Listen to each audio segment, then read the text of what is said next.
क्या अपनी ऑर्गेनाइजेशन को आप नुकसान पहुंचा रहे हैं? Hello there, I am Tulika B Mukherjee, your personality development master. और आज हम बात करेंगे कि उन सभी लोगों से कि किसी तरह से या शायद अनजाने में आप अपने ऑर्गेनाइजेशन को नुकसान पहुंचा रहे हैं क्या। यहाँ ऑर्गेनाइजेशन से मेरा मतलब है हम लोग सभी के आजकल बहुत ज़्यादा लोग बिजनेस में आ रहे हैं, स्टार्टअप्स में आ रहे हैं। तो like for instance some people have schools, colleges, other organisations, business and so many things. तो ऐसा कई बार होता है कि अनजाना ही सही, लेकिन हम कुछ गलतियाँ करते चले जाते हैं। ठीक है, तो पहले हम ये समझते हैं कि पर्सनैलिटी क्या सिर्फ इंसानों के पास होती है? जी नहीं, apart from living things even other organisations also have personality. Fine, do cope up with me because नीचे बच्चे खेल रहे हैं तो थोड़ी बहुत उनकी आवाज़ें भी आएंगी। So it is not that only human beings or living things, animals, we have personality. In fact, personality is owned by even the organizations. जी हाँ, आपका जो स्कूल है या कॉलेज है उसका भी अपना एक पर्सनैलिटी है जो आप तैयार कर रहे हैं रोज़। ओके, सो पहले मैं डिस्कस करती हूँ पर्सनैलिटी कैसे हम डिफाइन करेंगे। So there can be said that you can say that we can define a personality persona on the basis of the traits and behavior.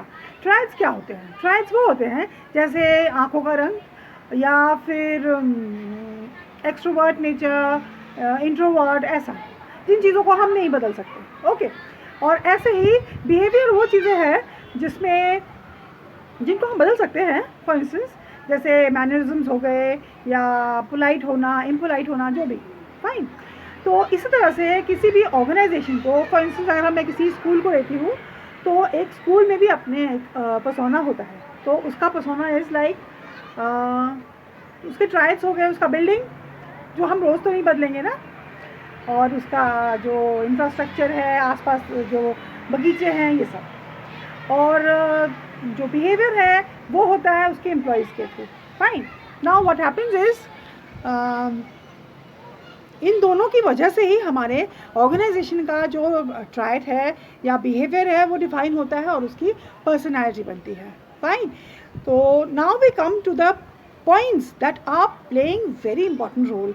क्या होता है कि आजकल हम सबको पता है कि ऑर्गेनाइजेशन में, वेबसाइट्स में अगर हम अपनी चीज़ों को फ्लोट करते हैं, बताते हैं, तो वो बहुत बड़ा एक रोल प्ले करता है और लोगों को हमारे पर्सनैलिटी के बारे में, हमारे कॉलेज के या स्कूल के पर्सनैलिटी के बारे में मालूम चलता है, कितना अच्छा है, क्या है। ऑब्वियसली सब नेट सर्फ करते हैं और फिर डिसाइड करते हैं कि उनके बच्चे को कौन से स्कूल में जाना है।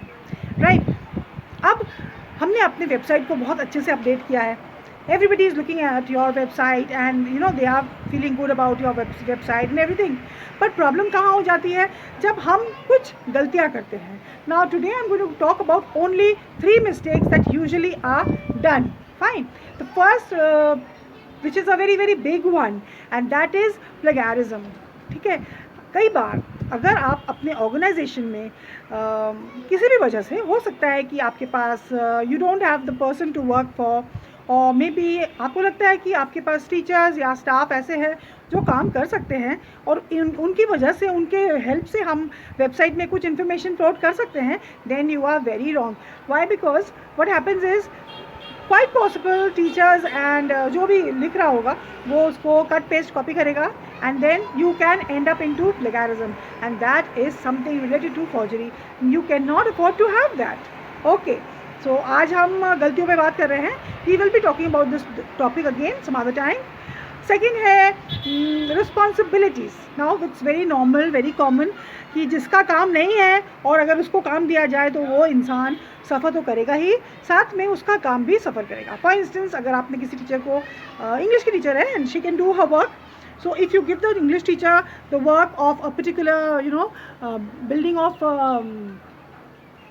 जैसे कुछ आपको एक लेख लिखवाना है या एक राइटअप लिखवाना है किसी टॉपिक पे और वो टीचर ने बनाया है, फाइन, एंड आप उसको जस्टिफाई करते हैं कि वो इंग्लिश की टीचर है और she can nicely do it and it's fine. But then you know what, कई बार हम जो लिखते हैं और हम जो पढ़ाते हैं उसमें ज़मीन आसमान का अंतर होता है और it is not correct to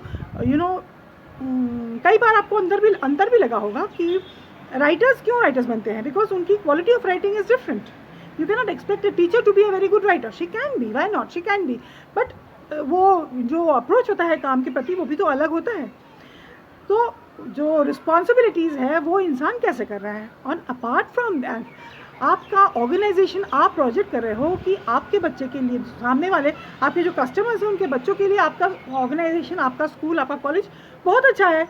तो ऑब्वियस सी बात है, अगर जो टीचर रात में जग के करेक्शंस करना था उसको वो नहीं करती है, वापस आती है, she is tired, she is completed a work, now बहुत खुशी खुशी वो सबमिट करते हैं अपना काम आपको. And what happens, she goes back to the class, she is so tired that she is not teaching. तो अपने बच्चों को नहीं पढ़ाती है, तो वो पूरा दिन निकल जाता है. अभी क्या, now the day has gone and the children were not taught for that day. Teacher has been tired. और ये एक बार तो नहीं हो सकता है, आप बार बार उस टीचर को वही काम देंगे. Wow, it's raining.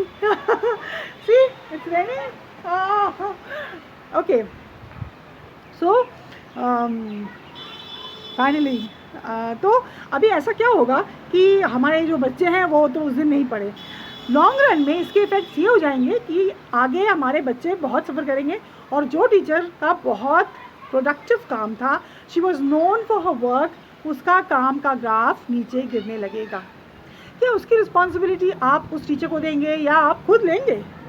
मेरे ख्याल से इसकी responsibility as a person who has given the responsibility of writing to that teacher is his. Okay, now the third and the last point is compromising with the quality.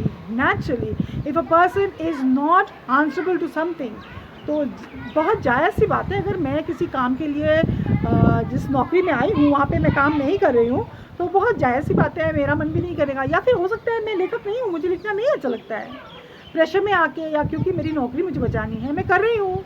तो what will happen, I will be compromising with the quality.